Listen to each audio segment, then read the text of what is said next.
ಸುಶಿಕ್ಷಿತರಾಗಿ ಸಂಘಟಿತರಾಗಿ ಹೋರಾಡಿ ಎನ್ನುವಂತಹ ಮಹಾ ಸಂದೇಶವನ್ನ ಕೊಟ್ಟಂತವರು ಬಾಬಾ ಸಾಹೇಬ್ ಅಂಬೇಡ್ಕರ್ ಅವರು. ಆ ಹಾದಿಯಲ್ಲಿ ಸಾಗುತ್ತಿದೆ ದಲಿತ ಸಮುದಾಯ ಸಂಘಟನೆಗಳ ಪುಷ್ಪ ನಮನವನ್ನ ಸಲ್ಲಿಸ್ತಾ ಇದ್ದಾರೆ. ಮಾನ್ಯ ಸ್ವಾಮಿಯವರು, ಮಾನ್ಯ ಶಾಸಕರ ರವಿಕುಮಾರ್ ಗಣಿಗ ಅವರು, ಹಾಗೆ ವೇದಿಕೆ ಮೇಲಿರುವಂತಹ ಎಲ್ಲ ಗಣ್ಯಮಾನ್ಯರು, ಪತ್ರಕರ್ತರಾದಂತಹ ಪ್ರಕಾಶ್ ಅವರು ಕೂಡ ಭಾರತವನ್ನು ಸಾರ್ವಭೌಮ ಸಮಾಜವಾದಿ ಜಾತ್ಯತೀತ ಪ್ರಜಾಸತ್ತಾತ್ಮಕ ಗಣರಾಜ್ಯವನ್ನಾಗಿ ರೂಪಿಸುವುದಕ್ಕಾಗಿ ಭಾರತದ ಎಲ್ಲಾ ಪ್ರಜೆಗಳಿಗೆ ಸಾಮಾಜಿಕ ಆರ್ಥಿಕ ಮತ್ತು ರಾಜಕೀಯ ನ್ಯಾಯವನ್ನು ವಿಚಾರ ಅಭಿವ್ಯಕ್ತಿ ನಂಬಿಕೆ ಧರ್ಮ ಮತ್ತು ಉಪಾಸನೆಯ ಸ್ವಾತಂತ್ರ್ಯವನ್ನು ಸ್ಥಾನಮಾನ ಮತ್ತು ಅವಕಾಶಗಳ ಸಮತೆಯನ್ನು ಉಪಾಸನೆಯ ಸ್ವಾತಂತ್ರ್ಯವನ್ನು ದೊರೆಯುವಂತೆ ಮಾಡುವುದಕ್ಕಾಗಿ ವ್ಯಕ್ತಿ ಗೌರವ ದೇಶದ ಏಕತೆ ಮತ್ತು ಸಮಗ್ರತೆಗಾಗಿ ಎಲ್ಲರಲ್ಲಿ ಭ್ರಾತೃತ್ವ ಭಾವನೆಯನ್ನು ಮೂಡಿಸುವುದಕ್ಕೆ ದೃಢ ಸಂಕಲ್ಪ ಮಾಡಿ ನಮ್ಮ ಸಂವಿಧಾನ ಸಭೆಯಲ್ಲಿ 1949ನೇ ಇಸವಿಯ ನವೆಂಬರ್ ತಿಂಗಳ 26ನೇ ದಿನದಂದು ಈ ಸಂವಿಧಾನವನ್ನು ನಮಗೆ ನಾವೇ ಅರ್ಪಿಸಿಕೊಂಡು ಅಂಗೀಕರಿಸಿ ಶಾಸನವಾಗಿ ವಿಧಿಸಿಕೊಂಡಿದ್ದೇವೆ.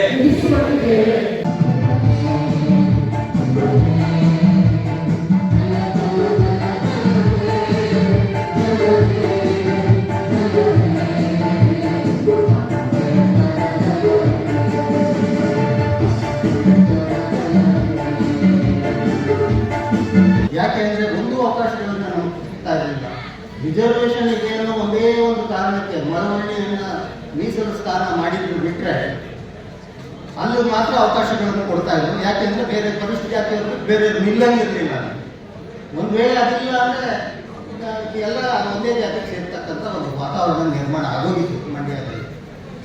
ಹಾಗಾಗಿ ಅಂತಿಮವಾಗಿ ನಾವು ಅನೇಕ ಸಂದರ್ಭದಲ್ಲಿ ಮಾತನಾಡುವಾಗ ಸಾಮಾಜಿಕ ಒಟ್ಟಾರೆ ಎಲ್ಲ ಚಳುವಳಿಯ ಮುಖಂಡಗಳಿದ್ದಾರೆ. ಇಲ್ಲಿ ಚಳುವಳಿಯಲ್ಲಿ ಭಾಗವಹಿಸಿದಂಥ ಹಿರಿಯರು, ಯುವಕರು ಎಲ್ಲರೂ ಇದ್ದಾರೆ. ನಾವು ಬಹಳ ಸಂದರ್ಭದಲ್ಲಿ ಸಾಮಾಜಿಕ ನ್ಯಾಯ ಸಮಾನತೆಯ ಬಗ್ಗೆ ಮಾತನಾಡುವಾಗೆಲ್ಲ ನಾವು ಸಾಮಾನ್ಯವಾಗಿ ಮಾತನಾಡ್ತಾ ಗುಣಗಾರಿಸ್ತಾ ಇದ್ದಿದ್ದು ನಿಜ. ಏನಪ್ಪ ಎಲ್ಲ ಒಂದೇ ಸಮುದಾಯದವರು ಇರ್ತಾರೆ, ನಮಗೊಂದು ಅವಕಾಶವೇ ಇಲ್ವಲ್ಲ ಅಂತಕ್ಕಂಥ ಒಂದು ಭಾವನೆ, ಒಂದು ಅಸಮಾಧಾನದ ಮಾತುಗಳು ಬರ್ತಾ ಇದ್ದು ನಿಜ. ಆದರೆ ಸಹೋದರ ಸಹೋದರಿಯರಿಗೆ ನಾನು ಹೇಳೋದಿಷ್ಟೇ, ನಮ್ಮ ವಿಚಾರಗಳು ಚೆನ್ನಾಗಿದೆ, ದಲಿತ ಸಮುದಾಯದ ಸಂಘಟನೆಗಳ ವಿಚಾರಗಳು ಚೆನ್ನಾಗಿತ್ತಂತಂದ್ರೆ ಅದು ಖಂಡಿತ ಆಚರಣೆ ಬರುತ್ತೆ. ಅದು ಆಚರಣೆಗೆ ಬಂದಂತ ಸಂದರ್ಭದಲ್ಲಿ ಅದು ಪ್ರಚಾರ ಕೂಡ. ಸೊ ವಿಚಾರ, ಆಚಾರ ಮತ್ತು ಪ್ರಚಾರ ಇವು ಮೂರು ಕೂಡ ಈ ದಲಿತ ಸಮುದಾಯಗಳಿಗೆ, ಮುಖಂಡರುಗಳಿಗೆ ಮತ್ತು ದಲಿತ ಸಮುದಾಯದ ಎಲ್ಲ ವಿದ್ಯಾವಂತರುಗಳಿಗೆ, ದಲಿತ ಸಮುದಾಯದ ಎಲ್ಲ ಅಫಿಷಿಯಲ್ಸ್ಗಳಿಗೆ ಬಹಳ ಮುಖ್ಯ ಅಂತಕ್ಕಂಥ ಮಾತುಗಳನ್ನ ಡಾಕ್ಟರ್ BR ಅಂಬೇಡ್ಕರ್ ಅವರು ಒತ್ತಿ ಹೇಳಿರ್ತಕ್ಕಂಥ ಮಾತನ್ನ ಈ ಸಂದರ್ಭದಲ್ಲಿ ನಿಮಗೆ ಇಷ್ಟಪಡ್ತೀನಿ. It is not the professions which count how much efficient you R.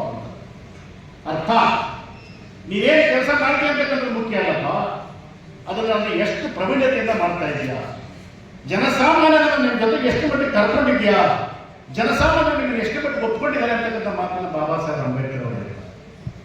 ಇವೆಲ್ಲವನ್ನು ಕೂಡ ಈ ಸಂದರ್ಭದಲ್ಲಿ ನಾನೇ ಕೇಳ್ತಾ ಇದ್ದೇನೆ ಅಂತಂದ್ರೆ, ಬಾಬಾ ಸಾಹೇಬ್ ಅಂಬೇಡ್ಕರ್ ಒಂದ್ಸಲ ಲಕ್ಷಾಂತರ ಜನರ ಒಂದು ಫಂಕ್ಷನ್ನಲ್ಲಿ ಮೀಟಿಂಗ್ ಮಾಡ್ತಾ ಇದ್ದಾಗ ಎಲ್ಲೋ ಒಂದು ಕಲ್ಲು ಕುಡಿದು ಬಂದು ಡಾಕ್ಟರ್ BR ಅಂಬೇಡ್ಕರ್ ಅವರ ತಲೆಗೆ ಬೀಳುತ್ತೆ.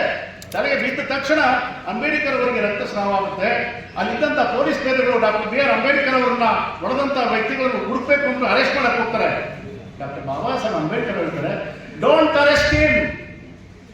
ಈ ಒಂದು ರಕ್ತದ ತೊಟ್ಟಿನಿಂದ ಲಕ್ಷಾಂತರ ಅಂಬೇಡ್ಕರ್ ಅವರಿಗೆ ಪ್ರಪಂಚದಲ್ಲಿ ಹುಡ್ತಾರೆ ಅಂತಕ್ಕಂಥ ಮಾತ್ರ ಬಾಬಾ ನಮಗೆ ಅಂಬೇಡ್ಕರ್.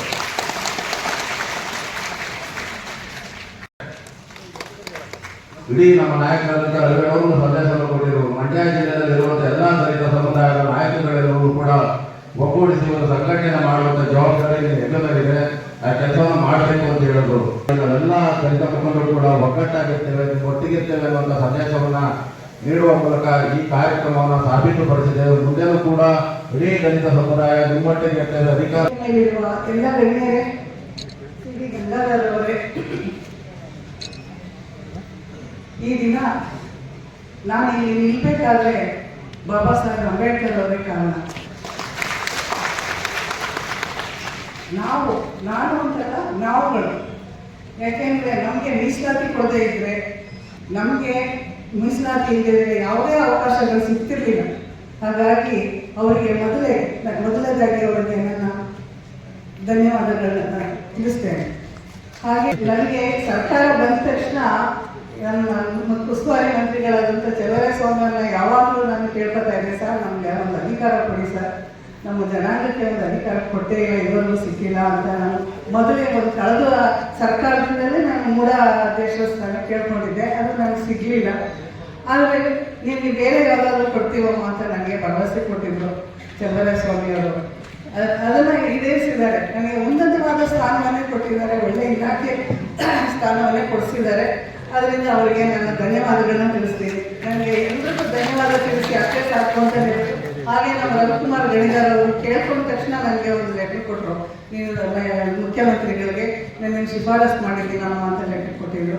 ಅವರಿಗೂ ಕೂಡ ಧನ್ಯವಾದಗಳನ್ನ ತಿಳಿಸ್ತೇನೆ. ಆಮೇಲೆ ಎಲ್ಲ ಇಲ್ಲಿ ನೆರೆದಿರುವ ಬಂಧುಗಳಿಗೆ ನನ್ನ ಕೃತಜ್ಞತೆಯನ್ನು ಸಲ್ಲಿಸಿ ನಾನು ಎರಡು ಮಾತನ್ನು. ಜಿಲ್ಲೆಯಲ್ಲಿ ಅಂಬೇಡ್ಕರ್ ಅವರಿಗೆ ಬಹಳ ಸಂತೋಷ ಆಗಿರ್ಬೋದು.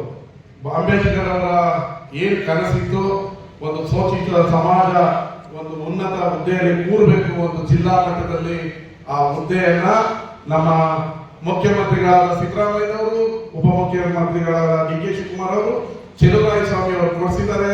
ಅದಕ್ಕೆ ಅವರಿಗೆ ಹೃದಯಪೂರ್ವಕವಾದ ಚಪ್ಪಾಳೆಯೊಂದಿಗೆ ಅಭಿನಂದನೆಯನ್ನ ಸಲ್ಲಿಸುತ್ತೇನೆ. ಮಂಡ್ಯ ಜಿಲ್ಲೆಯಲ್ಲಿ ಇವತ್ತು ಮೂಢ ಅಧ್ಯಕ್ಷರಾಗಿದ್ದಾರೆ, ಉಪಾಧ್ಯಕ್ಷರಾಗಿದ್ದಾರೆ. ಅವರು ನಮ್ಮ ಅನುಚಿತ ಜಾತಿಗಳಿಗೆ ಅಧ್ಯಕ್ಷರಾಗಿದ್ದಾರೆ. ನರೇಂದ್ರ ಸ್ವಾಮಿ ಅವರು ಕೂಡ ದಲಿತರ ಕೂಟದಲ್ಲಿ ಪರಿಸರ ಮಾಲಿನ್ಯದ ಅಧ್ಯಕ್ಷರು.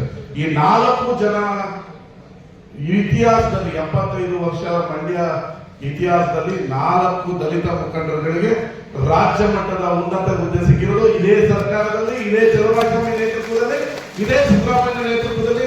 ಇನ್ಯಾವ ಪಕ್ಷ ಕೂಡ ಕೇವಲ ನಿಮ್ಮನ್ನ ವೋಟ್ ಬ್ಯಾಂಕ್ ಮಾಡ್ಕೊಂಡಿದ್ರು, ವೋಟ್ ಹಾಕ್ಸ್ಕೊಳ್ತಿದ್ರು, ವೋಟಿಂಗ್ ಮಿಷಿನ್ ಮಾಡ್ಕೊಂಡಿದ್ರು. ಆದ್ರೆ ನಿಮಗೆ ಅಧಿಕಾರ ಕೊಡೋದನ್ನ ಕಣ್ಣಾರೆ ನೋಡೋದಕ್ಕೆ ಅವ್ರ ಕೈಲಿ ಆಗ್ತಾ ಇರಲಿಲ್ಲ. ಅದರಿಂದ ಅವ್ರು ಇಲ್ಲಿವರೆಗೂ ನಿಮ್ಮನ್ನ ಕೊಟ್ಟಿಲ್ಲ. ಇದು ನೀವು ಕಾಂಗ್ರೆಸ್ ಪಕ್ಷವನ್ನ ಬೆಂಬಲಿಸ್ತಾ ಇರೋ ಪ್ರಯತ್ನ. ನಿಮಗೆ ಕೊಟ್ಟಿರುವಂತ ಕಾಂಗ್ರೆಸ್ ಪಕ್ಷ, ಚಲುವರಾಯಸ್ವಾಮಿ ಅವರು, ರವಿಕುಮಾರ್ ಕೊಟ್ಟಿರುವಂತ ಉಡುಗೆ, ಇದು ಬಹಳ ದೊಡ್ಡ ಉಡುಗೆ ಅಂತ ಹೇಳಿದ್ರು ತಪ್ಪಾಗುತ್ತೆ. ಕಾಂಗ್ರೆಸ್ ಪಕ್ಷ ಈ ದೇಶಕ್ಕೆ ಸ್ವತಂತ್ರ ತಂದುಕೊಟ್ಟ ಪಕ್ಷ. ಕಾಂಗ್ರೆಸ್ ಪಕ್ಷ ಅಂಬೇಡ್ಕರ್ ಅವರನ್ನ ಗುರುತಿಸಿ ಸಂವಿಧಾನವನ್ನು ಬರೆಯಲಿಕ್ಕೆ ಇವತ್ತೆಲ್ಲ ಈ ಸಂವಿಧಾನವನ್ನು ಪ್ರಪಂಚ ಒಪ್ಪುವಂಥ ಸಂವಿಧಾನವನ್ನು ಕೊಡಲಿಕ್ಕೆ ಈ ರಾಷ್ಟ್ರದ 135 ಕೋಟಿ ಜನರಿಗೆ ನ್ಯಾಯ ಸಿಗಲಿಕ್ಕೆ ಕಾರಣ ಅಂಬೇಡ್ಕರ್ ಅವರ ಸಂವಿಧಾನ. ಅದಕ್ಕೆ ಆ ಸಂವಿಧಾನವನ್ನು ಬರಲಿಕ್ಕೆ ಅವಕಾಶ ಮಾಡಿಕೊಟ್ಟಿದ್ದು ಕಾಂಗ್ರೆಸ್ ಪಕ್ಷ. ಅದನ್ನು ಸಹ ಅವತ್ತು ಅಂಬೇಡ್ಕರ್ ಅವರಿಗೆ ಈ ಜವಾಬ್ದಾರಿ ಕೊಡದೇ ಏನು ಆಗ್ತಿತ್ತು ಅಂತ ನೀವು ಯೋಚನೆ ಇವತ್ತು ನಡೆಯೋ ಕಾಲ ಎಳೆದಿತ್ತು. ಇವತ್ತು ಎಲ್ಲ ಸಮುದಾಯವನ್ನ ಅಧಿಕಾರದಲ್ಲಾಗಲಿ, ರಾಜಕೀಯ ಸ್ಥಾನಮಾನ ಆಗಲಿ, ಆರ್ಥಿಕ ಸಬಲೀಕರಣ ಆಗಲಿ, ಎಲ್ಲರ ಶಿಕ್ಷಣ, ಬದುಕು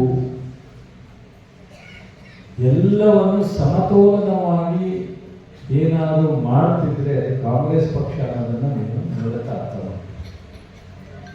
ಇಡೀ ದೇಶದಲ್ಲಿ 18% ಅನುದಾನವನ್ನ ನಿಮ್ಮ ಸಮುದಾಯದ ಅಭಿವೃದ್ಧಿಗೆ ನಿಮ್ಮ ಸಮುದಾಯಕ್ಕೆ ಖರ್ಚು ಮಾಡಬೇಕು ಅಂತ ಇಟ್ಟಂಥದ್ದು ಕಾಂಗ್ರೆಸ್ ಸರ್ಕಾರ, ಸಿದ್ದರಾಮಯ್ಯನವರ ಆಡಳಿತ.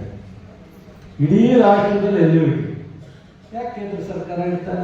ಯಾಕೆ ಮೋದಿಯವರು ಇರ್ತಾನ? ಎಲ್ಲರೂ ಹೋಗ್ತಾರೆ. ಮೋದಿಯವರು ಇರ್ಬೋದಾಯ್ತಲ್ಲ 18% ಇರ್ತಾರಲ್ಲ. ಸುಮ್ಮನೆ ಹೇಳಿದ್ರೆ ಚೆನ್ನಾಗಿರುತ್ತೆ, ಮಾತಾಡಕ್ಕೆ ಚೆನ್ನಾಗಿರುತ್ತೆ, ಕೆಲಸ ಮಾಡ್ಬೇಕಲ್ಲ.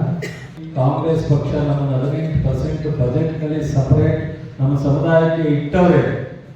ಅವ್ರು ಯಾವುದಕ್ಕೆ ಖರ್ಚು ಮಾಡಬೇಕು ಅಂತ ಅವ್ರು ಗೊತ್ತಿದೆ. ಮಗಕ್ಕೆ ಅಂತ ಹೇಳಕ್ಕೆ ಒಬ್ಬರ ಕೈಲೂ ಆಗಲೇ ಇಲ್ಲ. ದೇಶದಲ್ಲಿ, ರಾಜ್ಯದಲ್ಲಿ ಒಬ್ಬ ದಲಿತರಿಗೂ ಸರಿಯಾಗಿ ಬಿಜೆಪಿಯವರಿಗೆ, JDS-ನವರಿಗೆ ಮಕ್ಕ ಕೊಡೋದನ್ನು ಮಾತೇ ಆಗಲಿಲ್ಲ. ಯಾಕೆ ಗೊತ್ತಿಲ್ಲ ಕಾರಣ.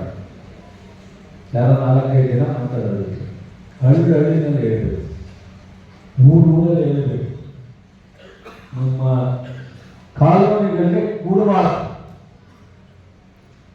ಆ ಮಟ್ಟಕ್ಕೆ ದಂಗೆ ಹೇಳಬೇಕಾಗುತ್ತೆ. ಇಂಟರ್ನಲ್ ರಿಸರ್ವೇಶನ್ ಇವತ್ತು 50 ವರ್ಷದ ಹೋರಾಟವನ್ನ ಅಂತಿಮವಾಗಿ ತೀರ್ಮಾನ ಮಾಡಿದ್ದು ಕಾಂಗ್ರೆಸ್ ಸರ್ಕಾರ. ಒಂದು ಮಾತು ಹೇಳಿದ್ರು, ಮಂಡ್ಯ ಜಿಲ್ಲೆಯಲ್ಲಿ ಎಲ್ಲ ಸಮುದಾಯದ ಅಣ್ಣ ತಮ್ಮಂದಿರು ಅಂತ ಹೇಳಿದ್ದಾರೆ. ನನಗೆ ಬಹಳ ಸಂತೋಷ. ನೀವು ಈ ಬೆಂಕಿ ಹೆಚ್ಚುವಂಥವ್ರಿಗೆ ಅವಕಾಶ ಕೊಡಿ, ಬೆಂಕಿ ಹೆಚ್ಚುವಂಥವ್ರಿಗೆ ಅವಕಾಶ ಕೊಡಿ. ನಾವು ಬಂದ ಆಸದ ಬೆಂಕಿನ ಹಚ್ಚಕ್ಕೆ ಅವಕಾಶ ಕೊಡಿ. ಹೌದು, ಮಂಡ್ಯ ಅಂದ್ರೆ ಒಕ್ಕಲಿಗರು, ಅಂದ್ರೆ ಇದೇನು ಒಕ್ಕಲಿಗರೇ ಇಲ್ಲ, ಎಲ್ಲ ಸಮುದಾಯ, ಎಲ್ಲರೂ ಜೊತೆಲಿ ಹೋಗುವಂತ ಒಂದು ಮನಸ್ಥಿತಿ ಇದೆ.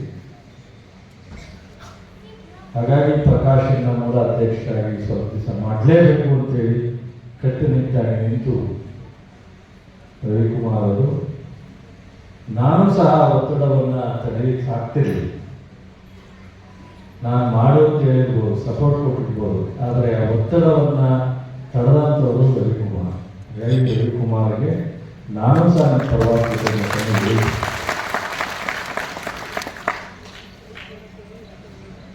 ಇವತ್ತು ಆತ್ಮನಾಡು ಕೊಟ್ಟಿದ್ವಿ, ಡಾಕ್ಟರ್ ಕೃಷ್ಣ ಅವರು ಕೊಟ್ಟಿದ್ವಿ, ರಮೇಶ್ ಬಾಬು ಬಡಿಸಿದೇವರು ಕೊಟ್ಟಿದ್ವಿ, ಹಿಂದೂದವರು ನಾಗೇಂದ್ರ ಅವರು ಕೊಟ್ಟಿದ್ವಿ, ಸಿಡಿ ಗಂಗಾಧರವರು ಅಧ್ಯಕ್ಷರಾಗಿ, ಕಾಂಗ್ರೆಸ್ ಮಹಾನ್ ನಾಯಕರು SM ಕೃಷ್ಣವರು, ಮಾದೇಗೌಡರು, ಚೌಡಯ್ಯನವರು ಆಡಳಿತ ಮಾಡೋ ಸಂದರ್ಭದಲ್ಲೂ ಸಹ ಎಷ್ಟು ಜನಕ್ಕೆ ಸೇವೆ ಸಿಕ್ಕಿದೆ, ಇವತ್ತು ಸಿಕ್ಕಿದೆ.